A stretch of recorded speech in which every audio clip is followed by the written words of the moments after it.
बहुत समय पहले की बात है। एक गांव में एक बहुत ही आत्मज्ञानी गुरु रहते थे।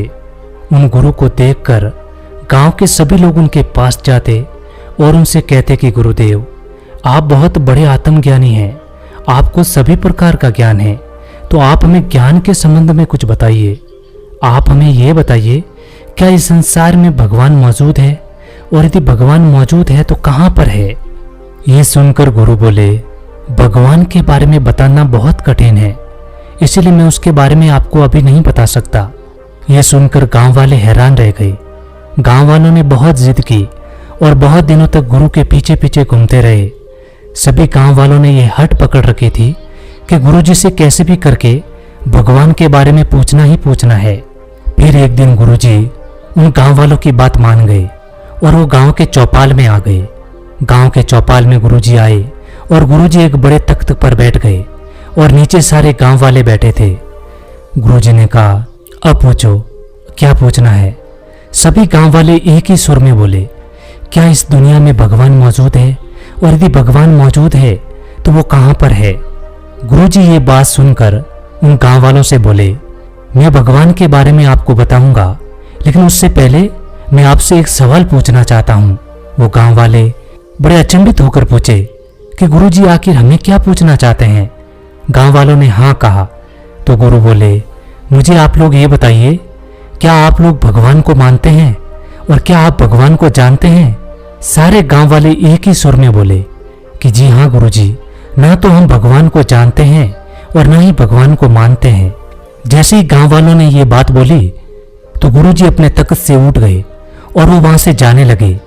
गुरु जी ने कहा, जब आप लोग भगवान के बारे में ना तो जानते हैं और ना ही भगवान को मानते हैं, तो इसके बारे में बताना विफल है। इसके बारे में बताकर मैं क्या करूं, क्योंकि ना तो आप लोग भगवान को मानते हो और ना ही भगवान को जानते हो। जिस चीज को जानते या मानते नहीं हो, उस चीज को बताना बेकार है, इसलिए मेरा यहाँ पर कोई काम नहीं है। ये कहकर गुरु जी अपने आश्रम चले जाते हैं। अब वो गांव वाले सारे चिंता में पड़ गए। गांव वाले सोचे, तो फिर इसका सही उत्तर क्या था जिसके बारे में गुरुजी हमें भगवान के बारे में बताते। यह सोचकर वो गांव वाले वहीं पर बैठकर चिंतन करने लगे। थोड़ी देर बाद चिंतन करने के बाद वो दूसरे दिन वापस इकट्ठे हुए और सारे गांव वाले गुरुजी के पास वापस गए और कहा कि गुरुजी, अब हमें भगवान के बारे में बताइए, हम भगवान के बारे में जानना चाहते हैं। उसके बाद वो गुरु वापस आकर अपने तख्त पर बैठ गए और नीचे चौपाल में सारे गांव के लोग बैठे थे। फिर सभी गांव वालों ने वही सवाल वापस दोहराया, तो गुरुजी ने भी अपना सवाल वापस दोहराया। तो सारे गांव वाले एक ही सुर में बोले कि गुरुजी, हम भगवान को जानते भी हैं और भगवान को मानते भी हैं।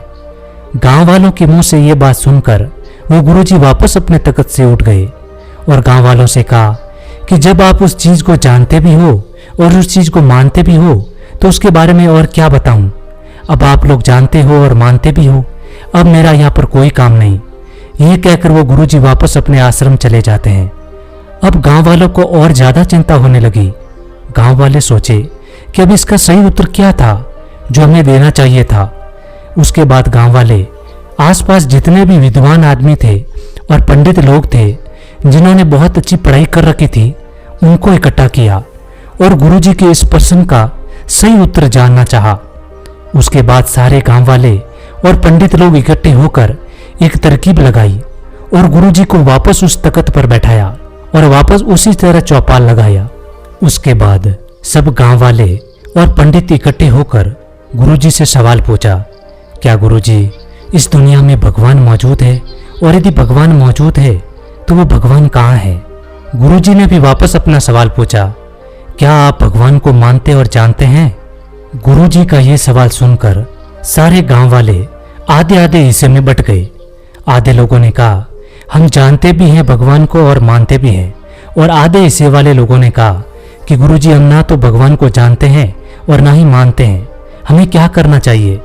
ये सुनकर गुरुजी अपने तख्त से वापस उठ गए और उठकर कहा कि जो लोग भगवान को नहीं जानते हैं, वो जो भगवान को जानते हैं उनसे जान लें, और जो भगवान को जानते हैं उनको तो अब बताकर मैं क्या करूं, वो भगवान को जानते भी हैं।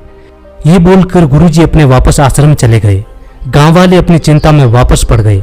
क्योंकि वो गुरुजी को 3 बार बुला चुके थे, लेकिन चौथी बार वो गुरुजी को नहीं बुलाते हैं। उसके बाद कई दिन बीत जाने के बाद उसी गांव का एक आदमी जो गुरुजी का मित्र था, वो गुरुजी के पास जाता है और गुरुजी से कहता है, गुरुजी, मैं उस दिन के प्रश्न का सही उत्तर जानना चाहता हूँ। ऐसा कौन सा उत्तर था जो गांव वाले यदि आपको दे देते तो आप भगवान के बारे में गांव वालों को बताते।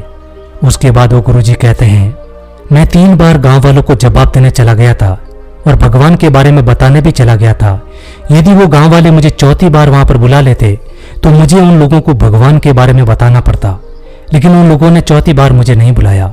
वो आदमी कहता है, गुरुजी, लेकिन वो कौन सा जवाब था जिसके बाद आप भगवान के बारे में गांव वालों को बताते? गुरुजी कहते हैं, मित्र, वो उत्तर था कुछ ना बोलना, मौन रहना।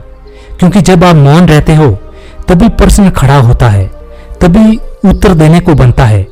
क्योंकि यदि आप भगवान को जानते, मानते, नहीं मानते, उसका कोई मतलब नहीं है। यदि आप चुप रहते हो किसी के प्रश्न पूछने पर, तो इसका मतलब यह होता है कि आपके पास उस चीज का उत्तर नहीं है। उत्तर नहीं है तो उसके बारे में आपको जानना पड़ता है। गुरुजी ने कहा, सबसे पहले आप खुद से पूछो, क्या ईश्वर है? अगर उत्तर हाँ में आता है तो देखो कि ये बात आपने किससे सीखी। क्या आपने ये बात अपने माता पिता से सीखी या अपने गुरु से सीखी? अगर आपको उत्तर हाँ में मिले तो उस बात को छोड़ दो और आगे वाली बात को चले जाओ। ईश्वर नहीं है, और उससे भी देखो कि ये बात आपको किसने बताई।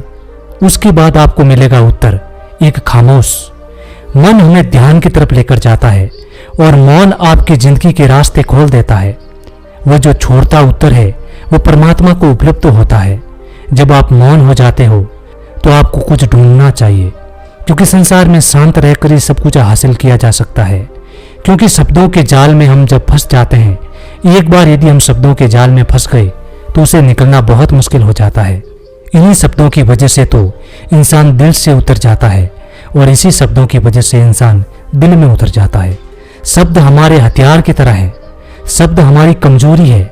सही समय पर शब्दों का उपयोग इंसान को बड़ी परेशानियों से बचा सकता है, लेकिन बिना सोचे समझे बोले गए इंसान को परेशानी में भी डाल सकता है।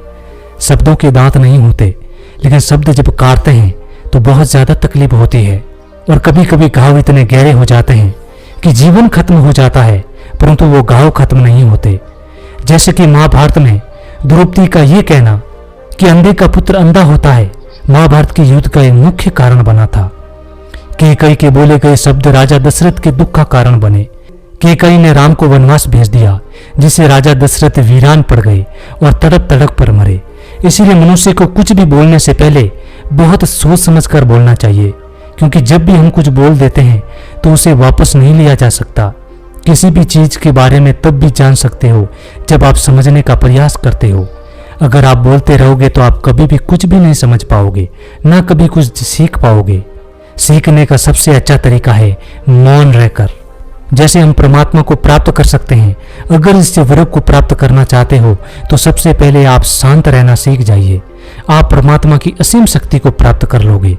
गुरु के मुख से ये बातें सुनकर उसका मित्र उससे कहता है कि मित्र, तुम मुझे मौन के विषय में और जानकारी दो, मुझे विस्तार से मौन की ताकत के बारे में समझाओ।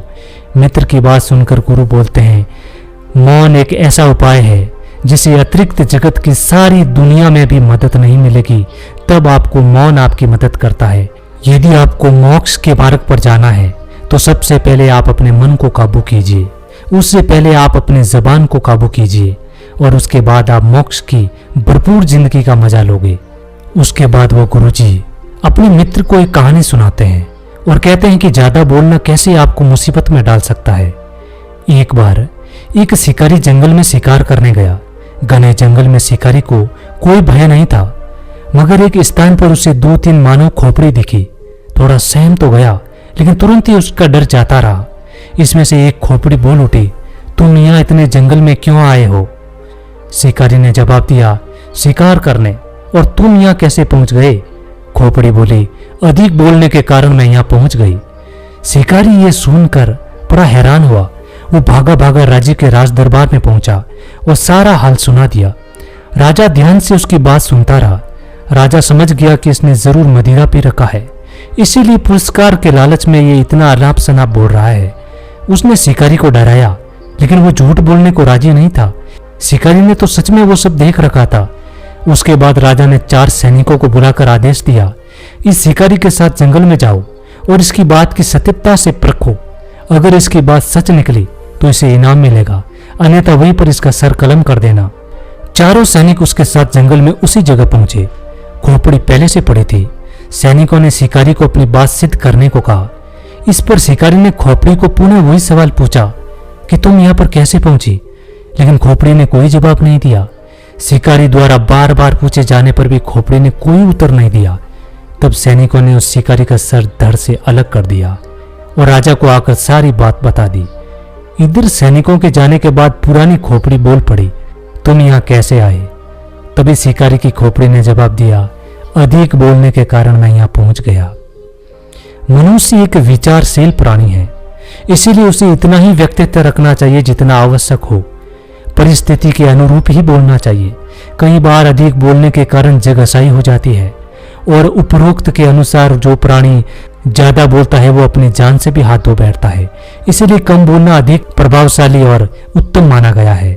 इसी तरह वो गुरुजी कहते हैं, हमें हमारी रोजमर्रा की जिंदगी में भी हमें शब्दों का चयन सोच समझ कर करना चाहिए। चाहे किसी से बात करने के क्रम में हो या किसी समारोह में या वाद विवाद में। ऐसा माना जाता है कि हथियार या चोट के घाव तो भर जाते हैं, पर शब्दों के घाव कभी नहीं भरे जाते। ये हमेशा ताजा रहते हैं। उसके बाद उस मित्र को सारे प्रश्नों के उत्तर मिल चुके थे। वो वापस जाकर सारे अपने गांव वालों को ये बात बताता है और वो गांव वाले यदि ज्यादा नहीं बोलते और वो बार बार उत्तर नहीं देते तो गुरुजी उन्हें भगवान के बारे में जरूर बताते और उनके सारे प्रश्न को उत्तर मिल जाता। दोस्तों, उम्मीद है ये कहानी आपको पसंद आई होगी। यदि ये कहानी आपको पसंद आई तो लाइक शेयर जरूर करना।